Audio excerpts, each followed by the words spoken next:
लद्दाख में कितना बड़ा मामला चल रहा है हिंदुस्तान का और चाइना कितनी जंग का मामला है, कितनी जगह का मसला है, तो उस जगह पे भी हिंदुस्तान अपने घुटने टेकता हुआ नज़र आ रहा है। और हिंदुस्तान के साथ वो जो है ना चाइना घुटने टेकता हुआ नजर आ रहा है हिंदुस्तान के साथ दोस्ती करने के लिए। एक्चुअली भारत की ना कुछ पॉलिसीज़ हैं जो जिन्हें कहा जाता है बड़ी आउटस्टैंडिंग किस्म की पॉलिसीज़ हैं। देखिए, मैं आपको इसराइल की बात पे बाद में लेके आता हूँ, पहले हम चलते हैं रशिया की तरफ। रशिया से जब तेल के मामलात हुए, अमेरिका ने आंखें दिखाई हिंदुस्तान को, लेकिन हिंदुस्तान नहीं डरा, उसने तेल लेके दिखाया, अपने लोगों को फ़ायदा दिया। उसके बाद आप चले जाएं ईरान की तरफ। ईरान के लिए भी अमेरिका ने आंखें दिखाई हिंदुस्तान को कि आप ईरान के साथ ट्रेड ना कीजिए, उससे कोई मुआहदे ना कीजिए, उससे तेल ना लें। तो हिंदुस्तान ने उनसे तेल भी लेके दिखाया, उनसे ट्रेड भी करके दिखाया। आज तक ईरान के साथ बिजनेस हिंदुस्तान करता है, वो नहीं डरा। अब आ जाएं आप इसराइल की तरफ या दूसरी कंट्रीज़ की तरफ, इनकी जंग की तरफ आ जाएं, तो हिंदुस्तान की पॉलिसी है दोस्ती की। देखिए, इंडिया को यूएन ही नहीं दे रहा, पूरी दुनिया इंपॉर्टेंट देता है और उन्हें देना पड़ेगा, उनकी मजबूरी है दुनिया की। क्योंकि हिंदुस्तान 5वीं बड़ी इकॉनमी से तीसरी इकॉनमी का सफ़र तय किया और तीसरी इकॉनमी तक तकरीबन वो पहुंच चुका हुआ है हिंदुस्तान। तो इस टाइम दुनिया में एक बिजनेसमैन की तरह हिंदुस्तान पहचाना जाता है। दुनिया जो है हिंदुस्तान से काम कारोबार करना चाहती है। देखिए, एलन मस्क जो है, उनकी टेस्ला, वो भी हिंदुस्तान में, अब उनकी फैक्ट्री आ रही है हिंदुस्तान में, उनकी कारें बनेंगी जो बिजली से कारें चलेंगी। हमारे साथ मौजूद है ना सिर्फ पाकिस्तान की बल्कि भारत के अंदर भी एक बहुत मशहूर शख्सियत जिसका नाम है आबिद अली, और इनकी बात को हर कोई सुनना पसंद करता है, चाहे छोटी सी भी बात करके जाएं, लेकिन बात कह लें कि बहुत ज़्यादा मायने रखती है और लोग ये सोचते हैं कि आखिरकार ये बात इनके माइंड में आती कहाँ से है। तो डेफिनेटली सी बात है, आबिद अली हमारे साथ मौजूद हैं। हम अपनी सवाल की तरफ बढ़ते हैं, इनसे पूछते हैं कि आबिद सर क्या कहना चाहते हैं कि अगर हम यूएन की बात करें, जहां पर पाकिस्तान भी दिखा, भारत भी दिखा, इसराइल भी दिखा, तीनों ने अपने अपने मौक़िफ़ सामने रखे, लेकिन बाजी भारत मारता हुआ दिखाई दिया। जी, आपने बिल्कुल सही कहा। और देखिए, सबसे बड़ी बात जो है उसके बीच में, यूएनओ के बीच में, आप देखिए कि हिंदुस्तान की तरफ से डॉक्टर जयशंकर ने बयान किया, ख़िताब किया। पाकिस्तान की तरफ से जो है हमारे मियां मोहम्मद शहबाज शरीफ साहब जो पीएम हैं, उन्होंने ख़िताब किया। लेकिन मैडम, ये दोनों ख़िताबों को अगर आप देखते हैं, पाकिस्तान की तरफ से पहले ख़िताब किया गया, हिंदुस्तान की तरफ से 1 या 2 दिन बाद ख़िताब किया गया। तो पाकिस्तान ने उसमें सबसे बड़ा टारगेट किया हिंदुस्तान को, हिंदुस्तान के प्राइम मिनिस्टर को, हिंदुस्तान साइड कश्मीर को बड़ा टारगेट किया उस चीज़ को। अगर आप उस टाइम की लिमिट देखते हैं कि कितनी देर का वो ख़िताब हुआ है, तो उसमें ज़्यादातर टाइम जो है वो हिंदुस्तान और कश्मीर का नाम लिया गया। इवन के मेरे ख्याल से 20 बार से ज़्यादा जो है ना हिंदुस्तान का या कश्मीर का नाम लिया गया उसके बीच में। मैं बात ये करना चाह रहा हूँ कि उस जगह पे पाकिस्तान के प्राइम मिनिस्टर अगर ये बात करते कि हमें हिंदुस्तान से तल्लुकात बेहतर करने हैं, अगर हमने हिंदुस्तान से दोस्ती करनी है, दोनों मुल्कों को साथ चलना है, जिस तरह ये 2 मुल्क पहले इकट्ठे होते थे, इकट्ठे रहते थे, तो काश ऐसी बात हमारे प्राइम मिनिस्टर से करते। क्योंकि सेकंड टर्म की बात आपको बता रहा हूँ, सेकंड टर्म में जब डॉक्टर जयशंकर ने बयान किया, देखिए, अगर पाकिस्तान के प्राइम मिनिस्टर उस जगह पे हिंदुस्तान का नाम ना लेते या कश्मीर का नाम ना लेते, तो मुझे नहीं लगता कि डॉक्टर जयशंकर उधर खड़े होकर पाकिस्तान का नाम भी लेते या पाकिस्तान को तनकीद करते या पाकिस्तान को दहशतगर्द कहते। तो उन्होंने भी नहीं करना था, क्योंकि पाकिस्तान ने कश्मीर को बहुत ज़्यादा उठाया, तो उन्होंने भी उठाया। पाकिस्तान डेफिनेटली सी बात है कश्मीर का मुद्दा इसलिए सामने रखते हैं क्योंकि आईएमएफ हमें फंड नहीं देता। जब कश्मीर की बात आती है तो पैसे ऑटोमेटिकली कह लेंगे पाकिस्तान के पास आना शुरू हो जाते हैं। लेकिन वहाँ पर एक और चीज़ भी इंपॉर्टेंट देखने को मिली है, अगर इसराइल, लबनान और गजा का मुद्दा उठाया जाए तो इंडिया बहुत अच्छे तरीके से सपोर्ट कर रहा है। एंड यूएन की तरफ से भारतीय आर्मी जो फौज है वो 600 कह लें कि जिनके ट्रूप्स हैं वहाँ पर तैनात कर दिए गए हैं एज अ पीस मेकर, अमन के तौर पर। क्या कहना चाहते हैं कि इतनी ज़्यादा इंपॉर्टेंस यूएन इंडिया को दे रहा है? देखिए, इंडिया को यूएन ही नहीं दे रहा, पूरी दुनिया इंपॉर्टेंट देता है और उन्हें देना पड़ेगा, उनकी मजबूरी है दुनिया की। क्योंकि हिंदुस्तान 5वीं बड़ी इकॉनमी से तीसरी इकॉनमी का सफ़र तय किया और तीसरी इकॉनमी तक तकरीबन वो पहुंच चुका हुआ है हिंदुस्तान। तो इस टाइम दुनिया में एक बिजनेसमैन की तरह हिंदुस्तान पहचाना जाता है। दुनिया जो है हिंदुस्तान से काम कारोबार करना चाहती है। देखिए, एलन मस्क जो है, उनकी टेस्ला, वो भी हिंदुस्तान में, अब उनकी फैक्ट्री आ रही है हिंदुस्तान में, उनकी कारें बनेंगी जो बिजली से कारें चलेंगी। इसी तरह आईफोन हिंदुस्तान में बनता है। दुनिया की टॉप की इंडस्ट्रीज हिंदुस्तान में आ चुकी हुई हैं। आईटी जो है वो हिंदुस्तान एक्सपोर्ट करता है पूरी दुनिया को।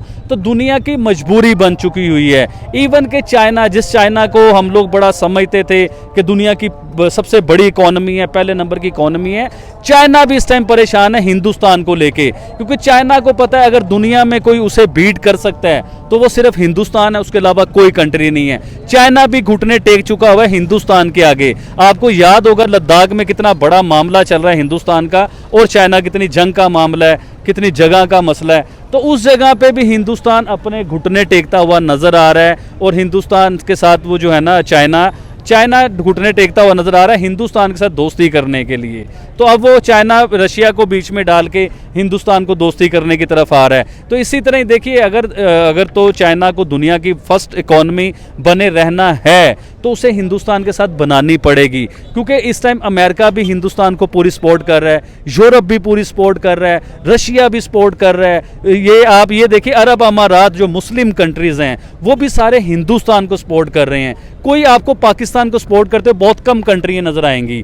तो हिंदुस्तान इन स्पोर्ट्स की वजह से तो हिंदुस्तान एक स्ट्रॉन्ग कंट्री बन चुका है, स्ट्रॉन्ग पावर बन चुका है, दुनिया की बड़ी इकोनॉमी बन चुका है, दुनिया की हर चीज उधर बनाई जा रही है। मैडम बिल्कुल आपकी ये बात ठीक है। अगला सवाल मैं आपसे ये करूंगी, क्या लगता है आपको कि जिस तरह से भारत है वो फलस्तीन को भी सपोर्ट करता है, वो इसराइल को भी सपोर्ट करता है, तो ये जो स्पोर्ट्समैनशिप का एक हमें नजर आ रहा है जज्बा, ये कहाँ तक लेकर जाएगा भारत? क्योंकि भारत डिप्लोमेटिक वेज बहुत अच्छे बनाता है। एक्चुअली भारत की ना कुछ पॉलिसीज हैं जो जिन्हें कहा जाता है बड़ी आउटस्टैंडिंग किस्म की पॉलिसीज हैं। देखिए मैं आपको इसराइल की बात पे बाद में लेके आता हूँ, पहले हम चलते हैं रशिया की तरफ। रशिया से जब तेल के मामलात हुए, अमेरिका ने आंखें दिखाई हिंदुस्तान को, लेकिन हिंदुस्तान नहीं डरा, उसने तेल लेके दिखाया, अपने लोगों को फायदा दिया। उसके बाद आप चले जाएं ईरान की तरफ। ईरान के लिए भी अमेरिका ने आंखें दिखाई हिंदुस्तान को कि आप ईरान के साथ ट्रेड ना कीजिए, उससे कोई मुआहदे ना कीजिए, उससे तेल ना लें। तो हिंदुस्तान ने उनसे तेल भी लेके दिखाया, उनसे ट्रेड भी करके दिखाया।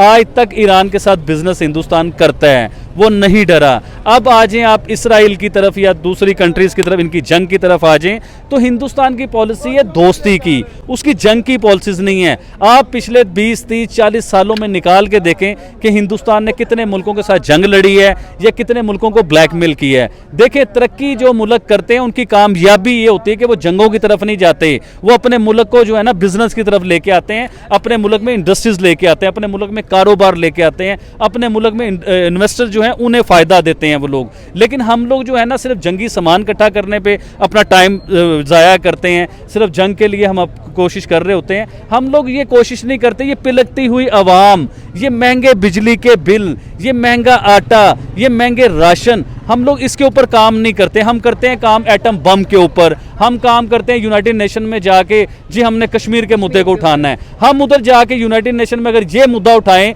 पूरी दुनिया के 200-250 से ज़्यादा मुल्क के वज़ीर आज़म उन जगहों पे मौजूद हैं, तो उधर जाके हम अगर ये मुद्दा उठाएं कि पाकिस्तान में बिजली की शॉर्टेज है, पाकिस्तान में आटे की शॉर्टेज है, पाकिस्तान तरक्की नहीं कर पा रहा है, पाकिस्तान इकोनॉमी वाइज ज़मीन पे आ चुका हुआ है, हम उधर जाके कश्मीर की बात करते हैं। हिंदुस्तान उधर जाके बात करता है इकोनॉमी की बात करता है, हिंदुस्तान उधर जाके बात करता है चांद पे जाने की बातें करता है, हिंदुस्तान उधर खड़ा होकर बात करता है आईटी की बात करता है, हिंदुस्तान बात करता है हमने अपने लोगों को कहां से कहां पहुंचा दिया, हिंदुस्तान ये बात करता है। हिंदुस्तान बात ये करता है कि हम 5वीं बड़ी इकोनॉमी है, हमने 3री बड़ी इकोनॉमी कैसे बनना है, वो यूनाइटेड नेशन में जाके ये बात करता है। हमारे ज़हन में आप पिछले 5-6 टूर आप पाकिस्तान के निकालें यूनाइटेड नेशन के, जो हमारे वज़ीर आज़म यूनाइटेड नेशन में गए उन्होंने क्या किया, चाहे वो इमरान खान हो, चाहे वो नवाज शरीफ हो, चाहे वो शहबाज शरीफ हो, चाहे वो शाहिद खाकान अब्बासी हो, कोई भी वज़ीर आज़म आप निकाल के देख लीजिए, उन्होंने यूनाइटेड नेशन में जाके सिर्फ कश्मीर का ही रोना रोया है। देखिए कश्मीरियों से मोहब्बत हमें भी है, हम भी कश्मीरियों से प्यार करते हैं, हम भी चाहते हैं कश्मीरी जो है खुद मुख्तियार हों या कश्मीरी के अपने मामला या कश्मीर जिसे चाहते हो उसे पीएम बनाए, अपने इलाके का एमपी बनाए, एमएनए बनाए। और ये प्राइम मिनिस्टर नरेंद्र मोदी ने करके दिखाया है, उसने प्रॉपर कश्मीर में इलेक्शन करवाए, फेयर इलेक्शन हुए और ज़बरदस्त इलेक्शन, लोगों ने अपनी मर्जी के वोट डाले, अब उसका रिजल्ट भी आएगा। तो ये मामला होने चाहिए। मैडम आखिरी सवाल मैं आपसे ये करूंगी, आपको क्या लगता है कि जितने भी इस वक्त भारतीय वेस्ट एशिया के अंदर काम कर रहे हैं, ये जो स्टेप है जो इंडिया आ रहा है बीच में, इसराइल और लेबनान के, कोई नुकसान पहुंचने वाला है? क्योंकि इंडियन जहां पर भी आपको नजर आएंगे नरेंद्र मोदी फौरन पहुंचेंगे उनको बचाने के लिए। तो यहाँ पर अगर देखा जाए, आपको पता है कि इंडिया की इकोनॉमी 3रे नंबर पर है, वो अपने बंदों को बचाने में एक्सपर्ट हैं, और यहाँ भी अगर देखा जाए तो उनका एक सिपाही कह लें कि इस जंग के दौरान जख्मी हुआ और स्पेशल उनकी जो एयरफोर्स थी उसने उसको बचाया, कि हालांकि सिर्फ एक था, तो कितने लोगों को और बचाने वाली है ये? देखिए हिंदुस्तान की पॉलिसी यही है कि हिंदुस्तान के आप सिपाही की बात कर रहे हैं, आम सिविलियन की बात कीजिए, कंट्री का मैं नाम भूल गया जहाँ स्टूडेंट का बहुत बड़ा प्रोटेस्ट हो रहा था, स्टूडेंट को मारा जा रहा था, पाकिस्तानी भी थे, उसके बीच में बड़े मामलात हुए थे। तो हिंदुस्तान ने अपने लोगों को उधर भी नहीं छोड़ा। इससे पहले आपको याद होगा जब आप बहुत छोटे थे, मैं बहुत छोटा था, तो कुवैत की जंग का मामला हुआ था। तो कुवैत की जंग से भी उन्होंने अपने जो है ना उधर हिंदुस्तानी वो सारे बाहर निकाल लिए थे, एक भी हिंदुस्तानी नहीं छोड़ा। अभी भी दुनिया में जिन मुल्कों में जंग चल रही होती है उधर हिंदुस्तान के स्टूडेंट होते हैं या उनके बिजनेसमैन होते हैं या काम कर रहे होते हैं लोग, तो वो अपने लोगों को नहीं छोड़ते, ये उनकी पॉलिसी है। अच्छा आबिद भाई, आपने कहा है कि कुवैत के अंदर जो जंग हुई उसमें हिंदुस्तानी नहीं पाकिस्तानियों को भी वहां से निकाला गया था, और कह लें कि हिंदुस्तानियों ने ही निकाला था। नहीं, ऐसा नहीं है, पाकिस्तानियों ने बड़ी हेल्प की थी, हिंदुस्तानियों ने भी अपने लोग, देखें जो भी कंट्री होता है ना वो अपने लोगों की हेल्प करते हैं।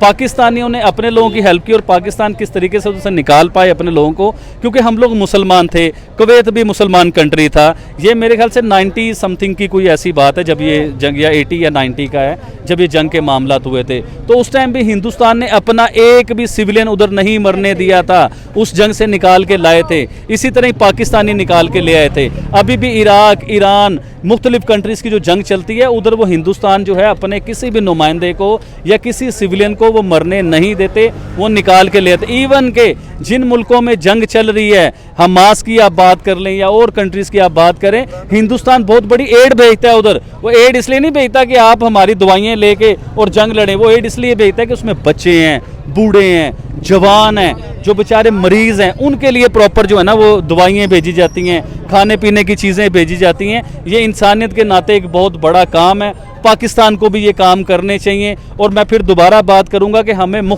खुद मुख्तियार बनना चाहिए, क्योंकि हम लोग मैडम एक बिकी हुई कौम है, हम बिके हुए लोग हैं, हमें ख़रीद लिया गया हुआ है। चाहे वो IMF ने ख़रीदा हो, चाहे वो सऊदी अरेबिया ने ख़रीदा हो, चाहे वो चाइना ने ख़रीदा हो, हम लोग बिके हुए कौम है। और बिके हुए जो लोग होते हैं ना वो अपने फ़ैसले खुद नहीं कर सकते, उनके जिन्होंने ख़रीदा होता है वो फ़ैसले करते हैं। जिस तरह IMF कहता है पाकिस्तान में मेरी मर्ज़ी से बिजली का रेट निकलेगा, IMF कहता है पाकिस्तान में मेरी मर्ज़ी से पेट्रोल का रेट निकलेगा, IMF कहता है मेरी मर्ज़ी से CPEC का काम चलेगा, अगर मैं कहूँगा तो आपको CPEC का काम रोकना पड़ेगा। तो हम जो है वो बिके हुए लोग हैं, जिस तरह वो चाहते हैं हम लोग वैसे करते हैं। अल्लाह करे कि हम खुद मुख्तियार बने। अभी रिसेंटली आपने देखा होगा कि पाकिस्तान के मीडिया ने बड़ी खबर चलाई हुई थी कि पाकिस्तान से ख़जाने निकल आए हैं, पाकिस्तान से जो है जी पहाड़ों में से सोने निकल आए हैं, वो गैस निकल आई है, पेट्रोल निकल आया है पहाड़ों में से। वो इतनी खबर चली, पाकिस्तानियों आप फिक्र ना करो, आपके सारे कर्जे उतर जाएंगे, ये हो जाएगा, वो हो जाएगा। कहाँ गई वो खबर, कहाँ गई वो गैस, कहाँ गया वो पेट्रोल, मुझे आप बताइए।